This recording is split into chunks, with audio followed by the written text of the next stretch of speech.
So, the previous session, which we ended at the 20th stanza, the importance that Krishna has been going through is the importance of doing karma yoga. And he's stressed it multiple times. And he's going to add more fuel to it in the sense that he took the example of how Janaka, despite all his responsibilities, kingly responsibilities is not anything you and I can even comprehend. But despite all of that, he was doing his karma yoga.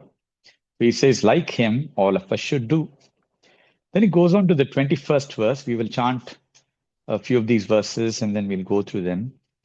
Um, Yadyadacharati shreshtaha tattadevetaro janaha yat sayat pramanam kurute lokastadanuvartate. So it's a very simple message here. And all of us can rhyme with it because we have all been parents at some stage or the other. I mean, we are still are, but I'm saying of growing children, I'm talking about. Whatever a great, a person with responsibility does, there are others who look at you very carefully. A parent's role, therefore, is very important. What a father does, what a mother does, and actions speak more than words, right? This is very obvious, but many a times we miss that part. So it's not what you say, it's what you do. So here you're saying, be that ideal person. You're a Kshatriya, you're respected in the community. And the more and more we step up in responsibility in the society, I mean, even within the family, people look at you, right? That's the reason when there is some very senior person in the family, everybody respects. And they look at what that person does, what that person says. So similarly saying, Arjuna, be that role model and act. We'll chant three verses together now because they have a similar message.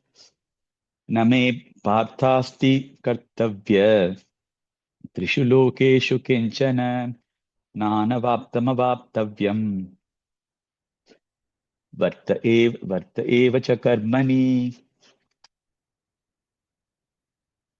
यदि यदि ह्यहं च वर्तेयं जातु कर्मण्यतन्द्रितः मम वर्त्मानुवर्तन्ते मनुष्या पार्थ सर्वशः उत् उत् उत्सीदेयुरिमे लोकाः न कुर्यां कर्म चेदहं शङ्करस्य च कर्ता स्याम् उपहन्यामि मा प्रजाः.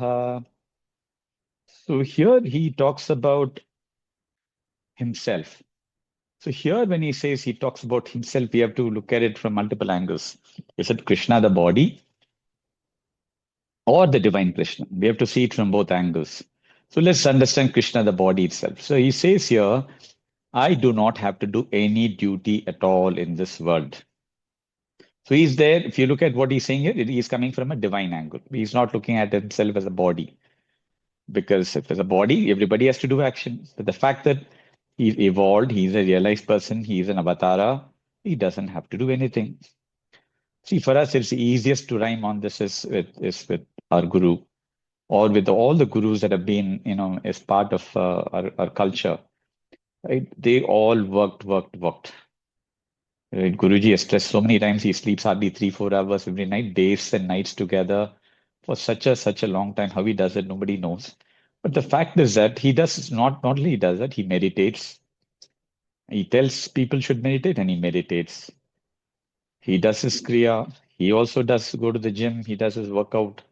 So he exemplifies, a road model for his devotee to use, to incubate, to follow. And he is totally equanimous, totally centered. Absolutely nothing can shake him. He always says, right, I'm in my nature. So nothing can shake me because I'm in my nature. So Krishna, therefore, is talking about him. You see that same thing applies to all the people around you, right? Each one of you can see that even sometimes even in some senior family members or maybe some, what you call people who have done a lot of good in India, whether they have built institutions, they've done a lot of seva work. There's so many of them that one can look at. And all of them, portray one thing that, their love for mankind, their love for people, makes them do things, even though they do not have to do one bit of work. And Guru themselves have said this. I do this only to make sure people do their work. Right. So 24th verse um, he gives a contrasting view. He says, "What if I don't work? What if I don't work?" He says, "If I don't work, this whole universe will come to a standstill. There will be confusion, right? And people will be ruined. Mankind will be ruined." Why is he saying all of that? So there are two ways to look at this, right? Um, as such, he is not obligated to do anything, correct? So if you see from a divine angle, let's say even that war, right? As a body, he was doing all this, right? Coordinating between the two parties and being in the side of dharma to make the Mahabharata war happen. Imagine, even as a body, if he was not there, what would have happened? Now look at it from a divine perspective. The whole nature's laws, all of them are governed by the divine power, the power of gravity, right? The law of gravity, all the laws that we know of that exist today that make us live in this world, the air, the sunshine, all of them, ultimately, who's giving the power to the sun? Who's giving to power to Vai Bhagavan? It is one Krishna in as a divine form. We say here he's saying, and then look at it from an emotional angle.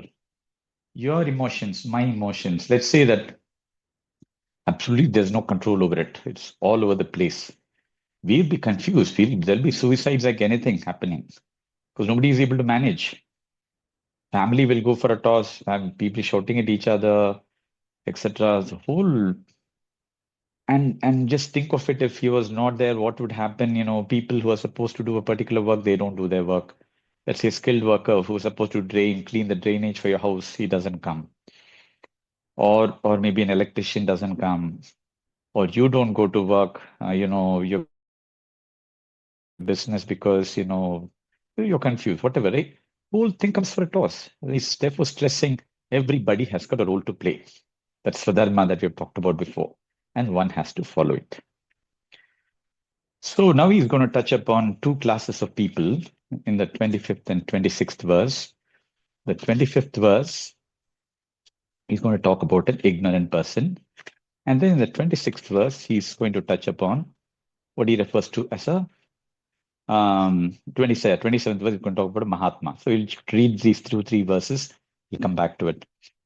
सक्ता कर्मण्य विद्वांसो यथा कुर्वन्ति भारत कुर्वन् कुर्याद्विद्वांसता सक्तः जिकीर्षलोकसङ्ग्रहम् न बुद्धिभेदं जनयेत् अज्ञानां कर्मसङ्गिनां जोषयेत् सर्वकर्माणि विद्वान् युक्तः समाचरन् प्रकृते क्रियमाणानि गुणैः कर्माणि सर्वशः अहंकार विमूढ़ात्मा कर्ताहमिति मन्यते. So 23rd verse he talks about, so the word ignorant comes a lot in Bhagavad Gita. We have to understand this very clearly. When we say ignorant, it's not somebody who doesn't know anything. Ignorance is always in the context of spirituality. It's lack of understanding of yourself, lack of understanding of divinity, right? It is higher knowledge, ignorance, not basic knowledge of, how to drive a car or, how to clean your house, etc. We're not talking about that kind of an ignorance. Here we are talking about ignorance at a level for us to develop. So this is all in the context. We should see it as, for me to grow further, how much ignorant I am. Right? Guruji always says, right? I start from I don't know anything, I know nothing, to ultimately you say I got a lot of things.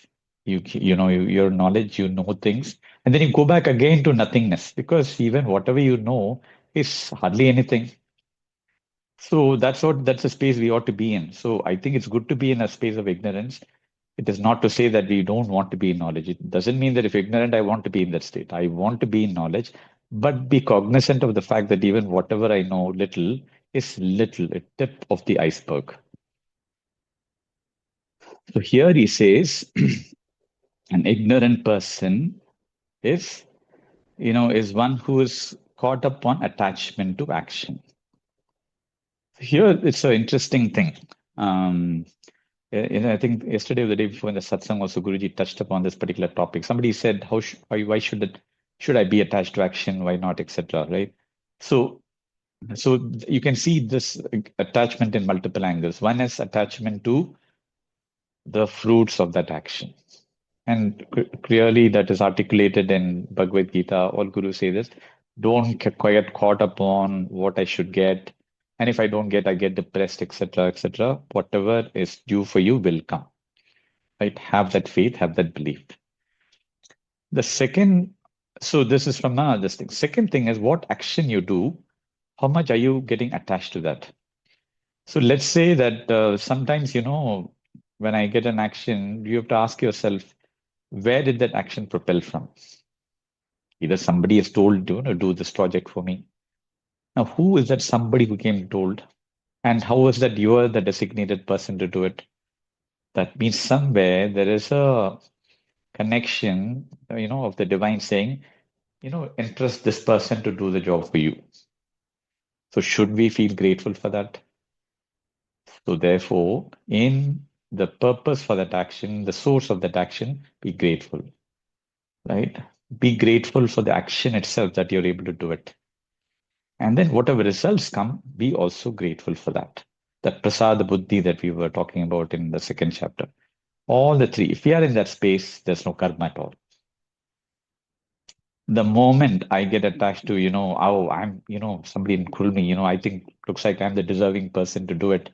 That means you put the ego on your head saying, I am a superior person, see what has been given to me. And you talk about it all, everybody.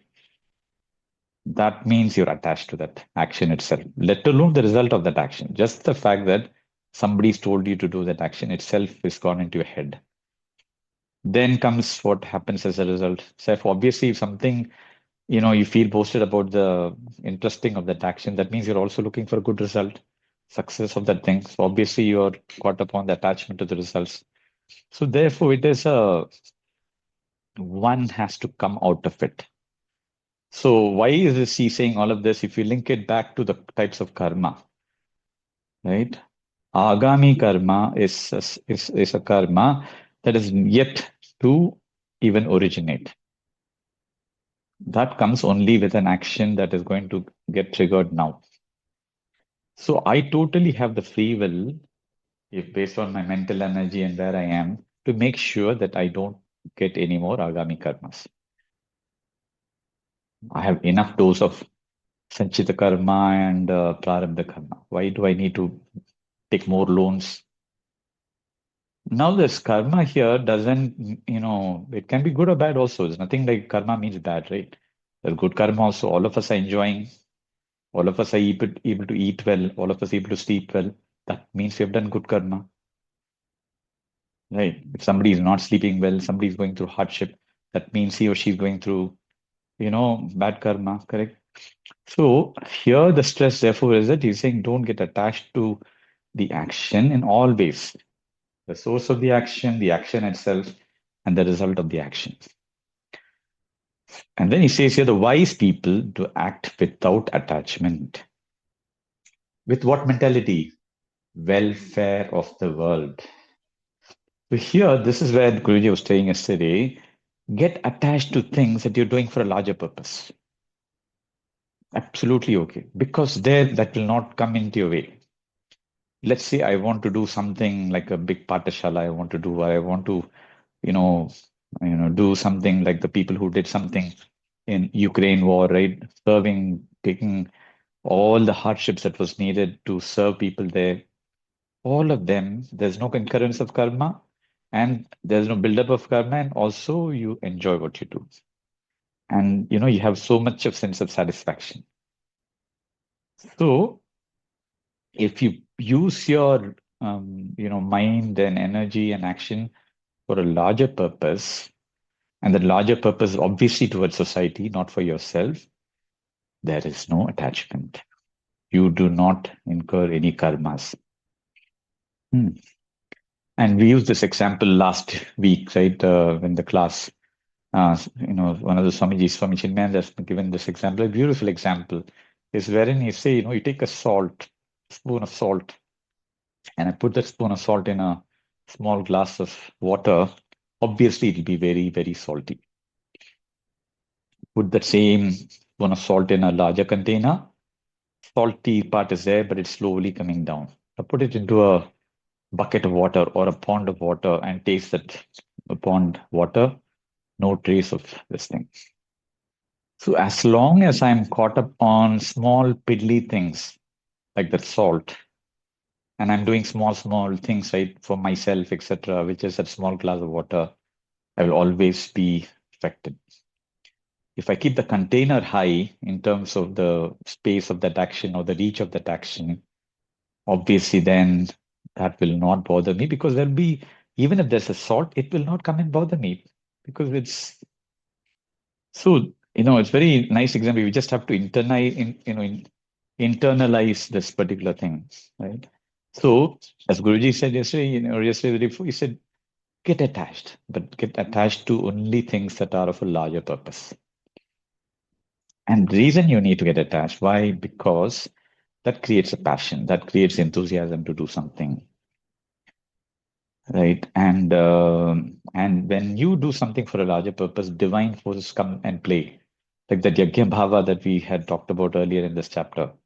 All the forces come into play to make sure that it leads to the right result. Always. Anything done for a larger purpose. You see, right, Guruji, whenever he's talked, he said, people say dialogues, arbitration. He said, it's never been a failure. It's always been a success story. He said this multiple times, right? Somebody said, Colombia, you did something, Ayodhya, in Ayodhya did something, etc. He said, wherever I arbitrate, it has always led to an amicable solution. Because it's such a large purpose, not possible. Versus somebody who might be looking at their own, name and fame, etc. By doing that, this guru is nowhere near that. Okay, 26th verse. Interesting verse. So I think the way to understand it is that, let's say, you have a friend of yours who is, let's say, not doing any sadhana, and he's got a selfish mindset, he or she, and you are, self-propelled, you're doing everything right, etc. How do you handle such a person? Do you go and advise him? Do you go tell him, do this, do this, do this, do this, etc.? Question. So here Krishna says very clearly, do not go and interrupt him and give all this jnana. Jnana will not sink into such people. You do the work based on what you know is the right thing to do. Sooner or later, that person will realize. But to tell that person, what you're doing is not right, what you're doing is not right, what will happen? Worst case, that person may not do anything. He'll go sit in a corner and do nothing. That's the worst thing possible.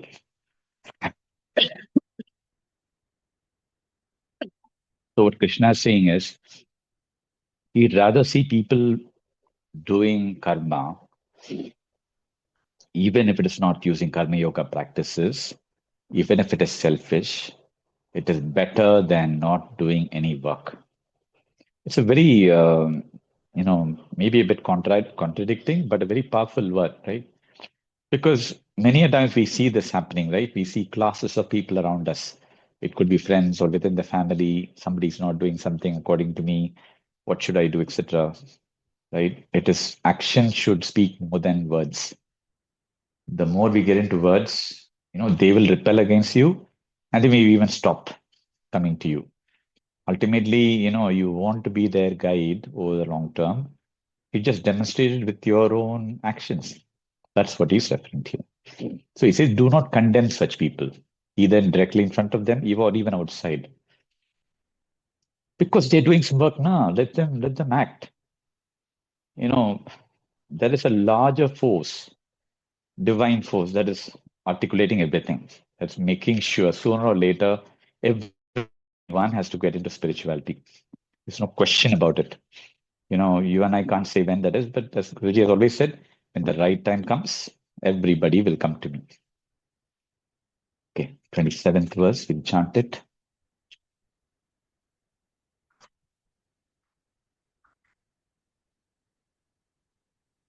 प्रकृते क्रियमाणानि गुणे कर्माणि सर्वशः अहंकार विमूढात्मा कर्ता हमिति मन्यते. So, so here again, touching upon what this word attachment means, right? So the more so here he brings in the word gunas, the word prakriti. I think, so he's peeling the onion a little bit later. What makes you do an action? The question, right? Do we think we did the action? Thought came to me. I decided I should do this, and I decided A, B, C, and hence I am the doer of that action. He's, saying that's not the case. See, all of us, it's almost like we are even though we can say we're an very intelligent robot, we are an intelligent robot. That's the way to look at it. Because everything happens by our own nature. See, the best way to understand is that, um, when we go to certain public places, we are in certain situations, etc., right? Automatically something happens. Somebody doesn't tell you do this. Something gets triggered, you do it. Who made you do that? Your own prakriti, your own gunas. So somebody will say, I'm going to fight it out and I'm going to do something here to help out. But even say, I'm going to just stay back. Right. What makes somebody do whatever they're doing? That's the reason he's saying, yes, my body, my hand is doing something, my leg is doing something, all that is granted. That also is given to you. It's not like, you're just using in an instrument that's been given to you. So why even, boast about that? It's not like you created your hand, you created your leg. It's all been given. So here he says, your actions are all driven by what is referred to as gunas. And gunas are part of your prakriti. Prakriti, if you understand in a broadly speaking, it is your nature. Right? We say prakriti is nature. So if you peel the onion a little bit more, what is prakriti? Prakriti constitutes these three things. First is the three gunas, rajas, tamas, sattvic. Then, now what is it that drives these gunas to be manifested? Your mind, intellect, memory, right? And then what are the senses that are part of the sense and sense organs? The five sense organs. So altogether, all of these constitute what is a prakriti. Because it's part of yes, or even your breath is part of yours. Everything, right? So whatever emotions that I get at a particular minute, whatever thoughts I get at a particular minute, you don't have any control. It just comes. Yeah, you might say that after that I have some say in terms of what I want to do with it, but the fact that you can't stop anything from coming at a given second, right? So that we have to first appreciate in this particular stanza is that, the trigger for an action is coming from your own nature. And your nature is governed by gunas. Gunas are coming from where? Vasanas. Vasanas or impressions or tendencies. And where are those tendencies coming from? All the life experiences that you and I have gone through. Right. You've gone through some very terrible experiences that's going to be sitting in your head. And let's say that experience, this is the bitter experience, you say, I'm not going to help anybody, I'm going to sit. On the other hand, you've gone through somebody who's helped you a lot, say, I'm going to jump in and do it. See that example, right? So basically, we are all made up of a complex algorithm of so many things that you and I can't even comprehend. All that he's saying here is that, he says it's a person who thinks that I am the doer, he is a fool. That's what he says. The person who thinks I am the doer, now you can see the doer from a deeper angle of divinity. Let's not even get to the divine that part here, right? Just basically look at it even from a vyavaharika angle, transactional angle. I'm still not the doer. Yes, I might be the one who might be using my sense organs to do something, but it's all happening. Do I say that this finger should touch this finger to pick up rice? Happens automatically, right? So we just don't realize, how things are intricately working. And the more we appreciate that, this is all divine's work, it's all happening, right? I'm just simply a simple instrument to do this. So um, this realization is what he wants us to appreciate in the 27th verse. Okay, 28th.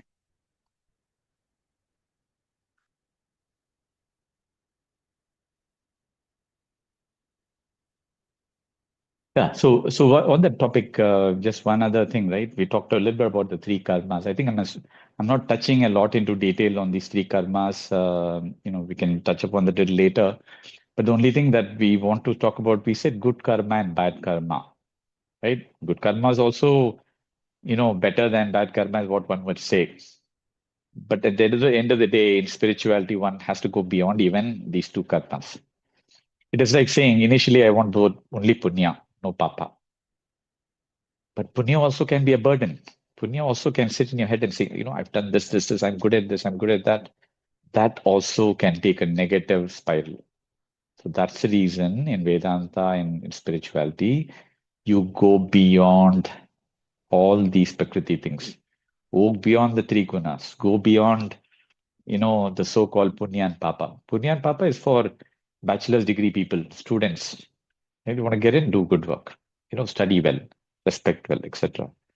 But as you evolve further, you say, I want to go beyond that. And why does he say this? A beautiful example that Guruji always talk to us. When you take a shower, you put on a soap to cleanse yourself. So, so cleaning yourself, right? You're doing all the good work. But at some point, before you finish the shower, even that soap that was meant to cleanse your body has to be removed. So same thing from my system, whatever is purifying me, whatever is punya that I've accumulated, even that, etc., I have to come out of it. Let that not be sitting on my head. So for all of that, all the practice that we're doing is fine. Second thing is, having an alertness in the action that we do, like we touched upon the earlier stanza, right? Doing something, having a larger goal in all the actions. And when I do something, having that appreciation or gratitude of where that action came from, the action itself, and the result of the action. So it is like this, right? Do I do the action for the sake of happiness, or do I do the action, in the pursuit or for happiness as a result, or I make happiness as part of my work itself? It's the latter that we want to inculcate in our day-to-day actions.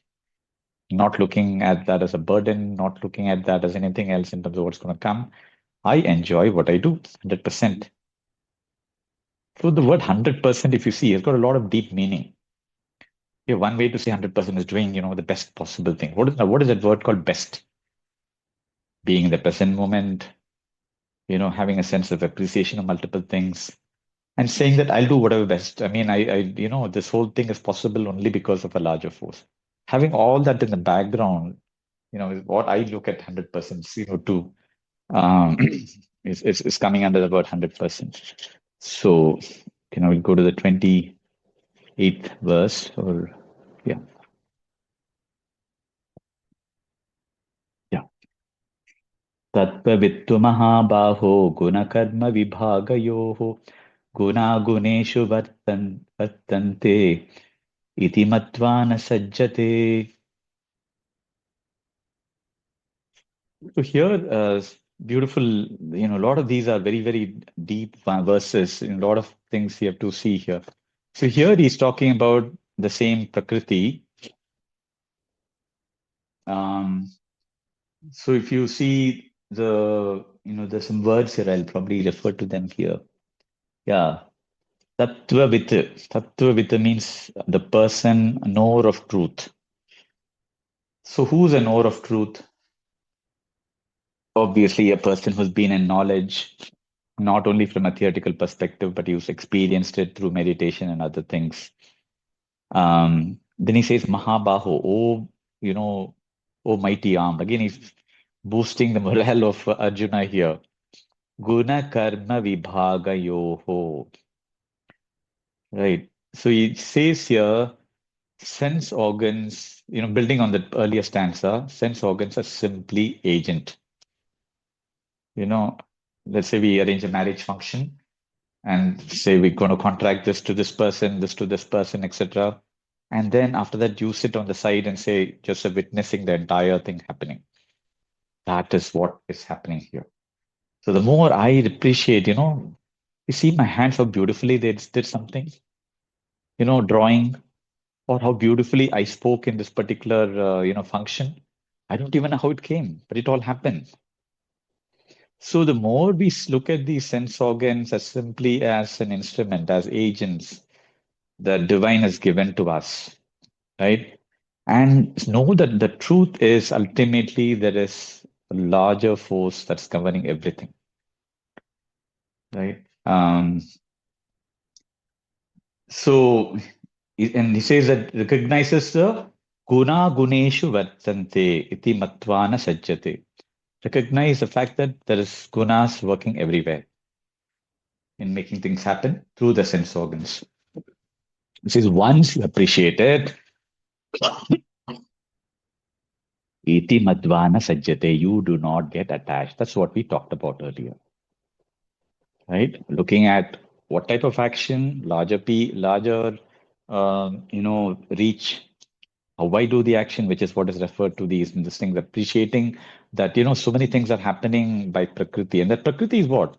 It's not that Prakriti is different, Prakriti, which is what we call as a nature, it will not move 1 inch if it not for the blessing.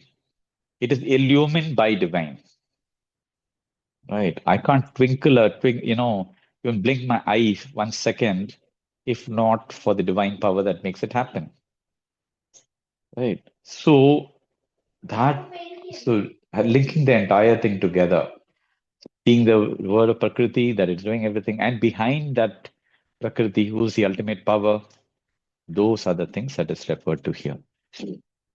And the way to look at this is day-to-day action that we do every second, morning till night. Somehow we go to sleep without, doze off, don't realize what's happening. Um, and sometimes it's, mind-boggling if you think about it. Let's say you think about it, right? When you go to a dream, you're in a dream and you're in a particular personality. Now, who's breathing as a person in the dream? Is it the dream breath or is it your breath now? Very interesting ways to, look at that, right? The person, and in that space, where are the thoughts coming from for that dream person of yours to act? It is, if one look at it a bit more in detail, it just blows your mind of how so many things are happening. And the more we become aware of these things, we just say, this place, the space of, truth is so vast that, for me to understand everything is just not comprehensible. It's not possible. Just that I appreciate it. I just enjoy it. So, okay, 29 first.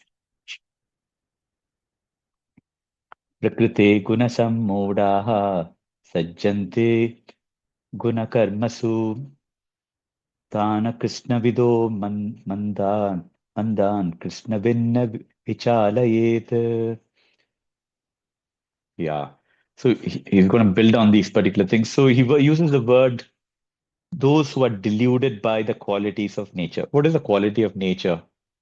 Again, as I said, right? Your body, your mind, your intellect, all your senses. Those are the things that are part of it. So we have to, here we are not putting them down at all, right? All of these are very, very important. But we have to also understand that a lot of these things are happening by another force that's making it all happen. So that's the only linkage we have to do. So he just says here, foolish people think that, so here he's giving two examples. He's talking about both a foolish person with an imperfect knowledge. Vichalayet, this means what? Krishna Vinna Vichalayet. Man of perfect knowledge is Krishna Vitta. And then Vichalayet is a person who does not have, who's an ignorant person. Hmm. So he says the ignorant person, building on the earlier stanzas, is the one who still thinks he's doing the work, right? He's a fool. He's a deluded person, right? And a person who is, evolved is the other person. Here, he's telling one thing, if I see, like back to the 24th verse or 25th verse, where I said, if these two people are sitting next to each other, right? Let's take the example of a school, right? If you see a school, there's a teacher, right? The teacher's teaching to a class of students. Some are very intelligent, some pick it up very easily, some others takes a lot of time. Now, where is the teacher going to spend more time? Where is the teacher going to ridicule the child who's not studying well, or find every mechanism possible, for that child who's struggling to cope up with that particular subject? Let's say it's mathematics, a tough subject, to come out of it, right? That is what the role of a truthful person is allowing space for everybody to grow. And the best way to see this is if you look at all the answers Guruji gives to examples to people who ask, and some people will ask some very basic question. You see, why is this person asking this question? And he doesn't ridicule one bit. He just gives an answer in such a beautiful manner as though he's talking as a friend to that person, isn't it? So likewise here, he's saying, if you people who are in that knowledge, even you're a guru to somebody, or you're a guide to somebody, right? Allow that space for that person, right? Um, so he doesn't condemn the other person. He allows for that person to grow, give that person time. And sooner or later, it may not happen. Maybe now it may happen years later, but you've given your effort to make it happen. So that is the way to understand it. What time is it now? Yeah, yeah. 30th verse. मयि सर्वाणि कर्माणि सन्न्यस्यात् आत्मचेतसा निराशी निर्ममो भूत्वा युध्यस्व विगतज्वरः. So here this verse is considered, like almost like a summary verse of Karma Yoga, even though it's in the middle of the chapter. And he covers multiple angles. In some sense, it's not going to cover something totally new, but it's for us to sum it all together and understand what does it mean here. So first thing he says, renouncing all actions on me. What does it mean? Obviously, somebody says renouncing, and that means that I don't do any work, he does every work. Is that what it means? Not at all. You do your work, but allow me to, you know, have a say in terms of what all happens to you in terms of the result, making things happen. So you're blessed to complete the action, right? And you also have a sense of gratitude towards the divine that, there's an opportunity for me to do something through my sense organs. So that's what he says, with the mind centered on the self. Sanyasyat Atma Chetasa, in the self. Now, how do we connect to that self? It's just that simple connection. Close your eyes. I'm glad I was able to come and do the long kriya today. I'm glad today I'm able to sit in a satsang. I'm glad that, I could walk this 2-3 kilometers after days of, being injured. Simple life things, correct? That sense of, you know, surrendering, taking refuge in the divine, um, is what he's referring to here. Free from hope and egoism. Very beautiful. So, nirashi nirmamo bhutva. The word hope and egoism has to be understood a little bit. Um, what does hope mean typically?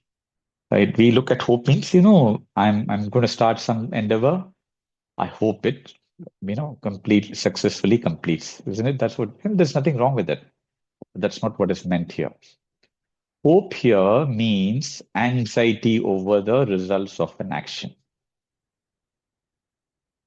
That is what is meant by hope.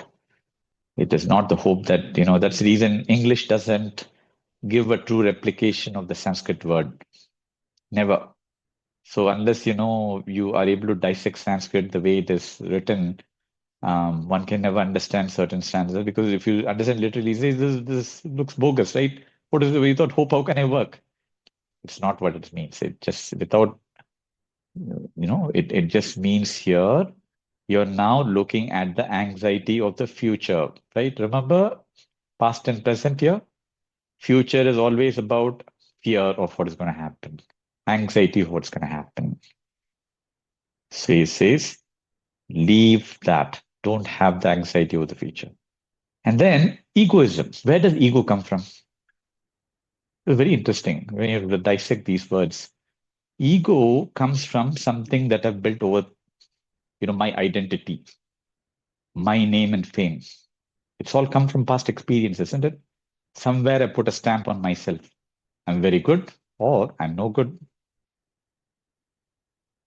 So egoism, therefore, is coming from all the past actions,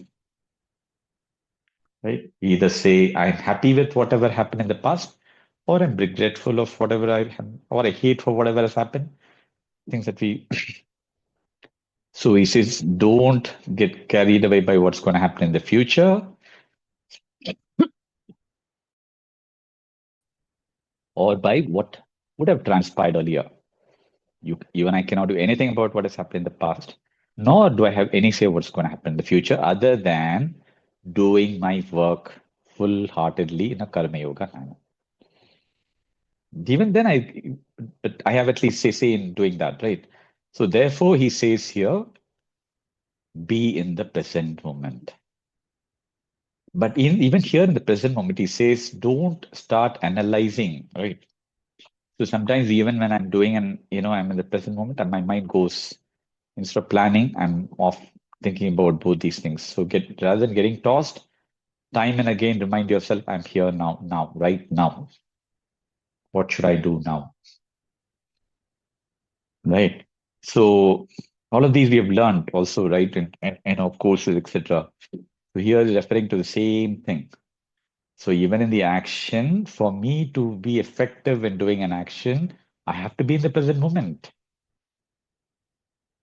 Right. Otherwise, I constantly think, what will happen at the end of this class? What will happen, tomorrow? How will they look at me? Will I be construed rightly or wrongly? When I say rightly or wrongly, it means egoism is coming into play. Right. Somewhere there is an identity crisis happening, right? I should be of this stature. I have to be like this. People should perceive me this way, that way, etc. So this verse is, while it seems obvious, it's also one of those ones that, the more and more we practice, right, this entire thing, you see, all of this karma yoga is somewhere encapsulated in this particular thing. And I want to just touch upon while we are on this particular stanza, right? Um, all aspects of what karma yoga means to all of us, right? It's good to maybe put it all together in one place. So if you see from the beginning, what karma yoga meant, what we said is attitude, attitude, attitude. That is one thing. And then we said that, think of that wheel of action. In that wheel of action, the person doing the action has a role to play. And doing that with the yajna bhava. Yajna bhava means what? A sense of involvement, sense of understanding that everything is happening because of the harmony, because of the help coming from multiple sources to make an action happen. So therefore, looking at the interdependence of yourself in the whole life, I am doing something, but I'm also interdependent on others, both physically, mentally. So having that appreciation. And then as I finish the work, I share the results. You remember one of the verses that came in the last class that we had?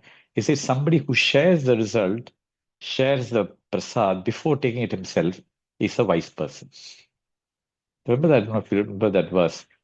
You know, versus somebody who says, what is it that in it for me now, right? Grab it first and don't share it.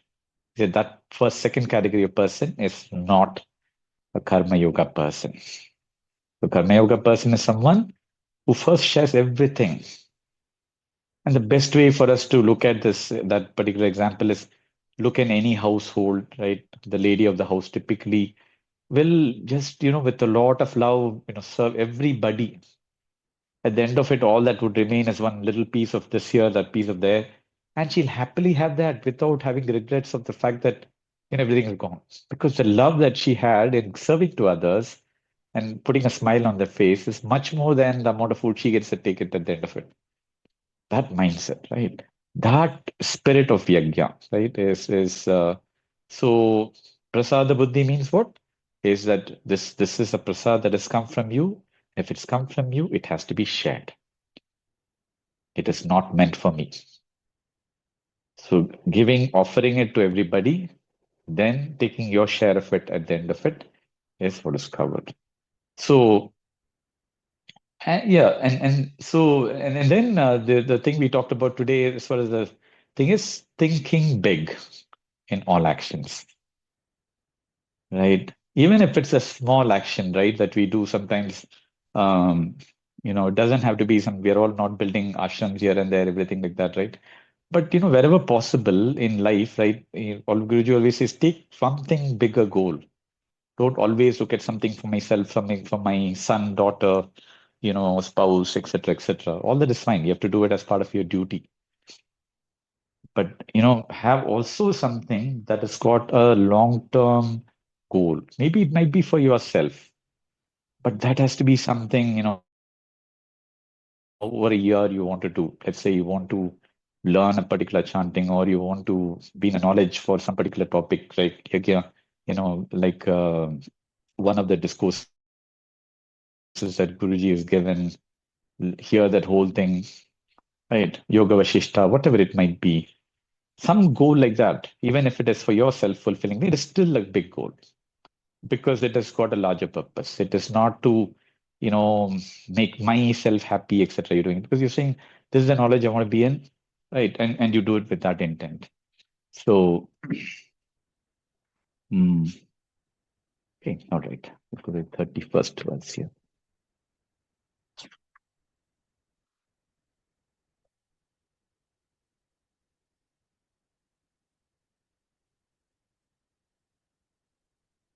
Yeah.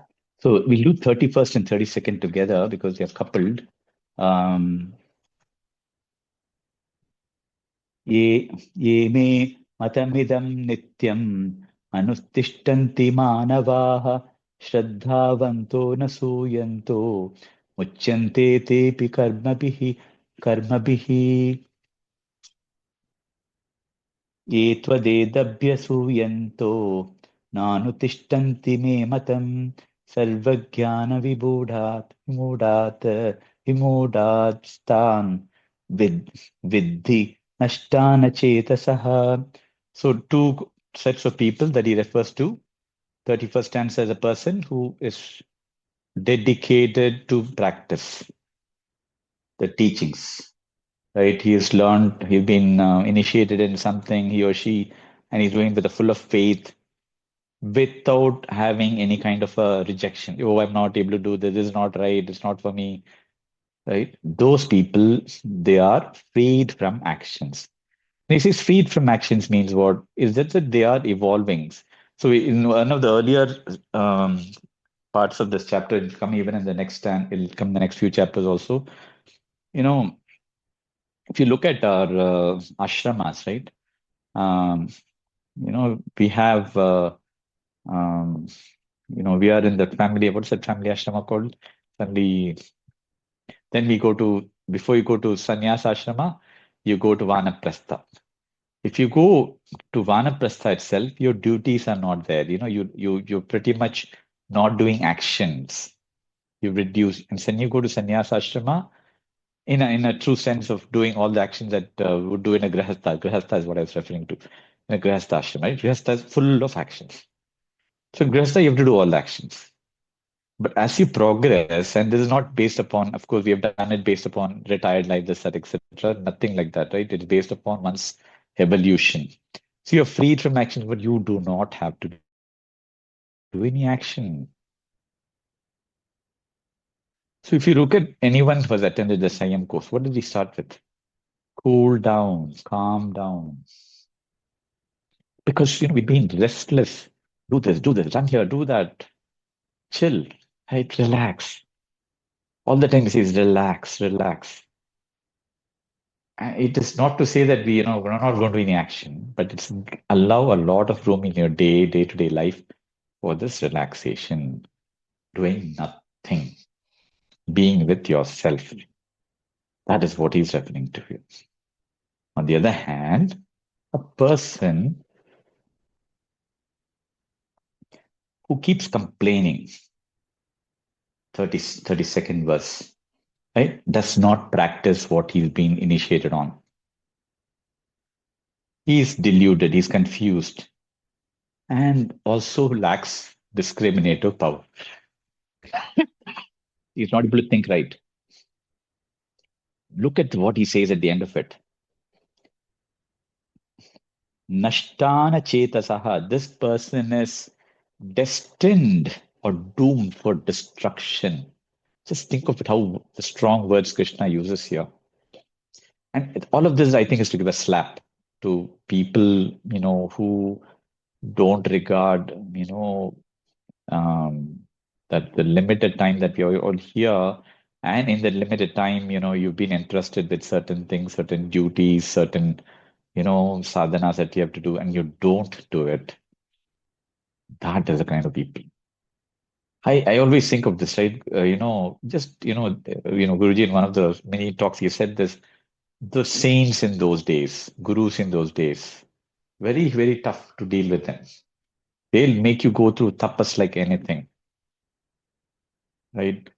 In fact, there is one little story that where a husband and wife wanted to know a little bit about knowledge and went to a sage, Gurukul or a guru. The guru said, "You're going to do seva for 2 years. After that, I'll answer your question." 2 years. Tell me today, will that work? If somebody were to, yeah, maybe he thinks that you want, you can say that, right? But that's how, and the reason that they wanted that person to do seva is to get that person grounded, is to get that person to be humble. Only then knowledge will sink in, right? So today, Guruji puts everything, given it all on a platter, right? And we sometimes think we have the jurisdiction of saying, today I will not do it, tomorrow I will do it. And he doesn't come and say, if you don't do it, you'll be destroyed. Never, will never say that. But we have to look at it the other way around, right? If I don't do it, what is harm is it doing to me? What is it doing to my, day-to-day immunity power, my spiritual growth, etc., etc. So here, Krishna is saying very clear means, not mincing one word. He's not diluting it by any means, saying, please do it whenever possible. Not at all. He's saying you person who's not doing it, who's not disciplined, who can't think properly, who's confused. That's the reason he's saying, right? There are certain, this will come in the next chapter also. There are certain duties that are there, interested on it, we have to do. And then there are certain things that we take dikshas, diksha to do this, diksha to do that. And the fact that somebody has given you a diksha means that somewhere you're blessed to get the diksha. Now, if I don't follow that, the practice that have to be followed for the diksha, then I am actually, denying myself, and I'm actually As a prasad, I'm not even doing that, right? The Gurus always say, do my work. No, the best Guru Dakshina you can give is do your things that I've given, taught you. So I'm going to stop here today. All of these are very powerful verses. And also it's about, yeah, 3:15, yeah.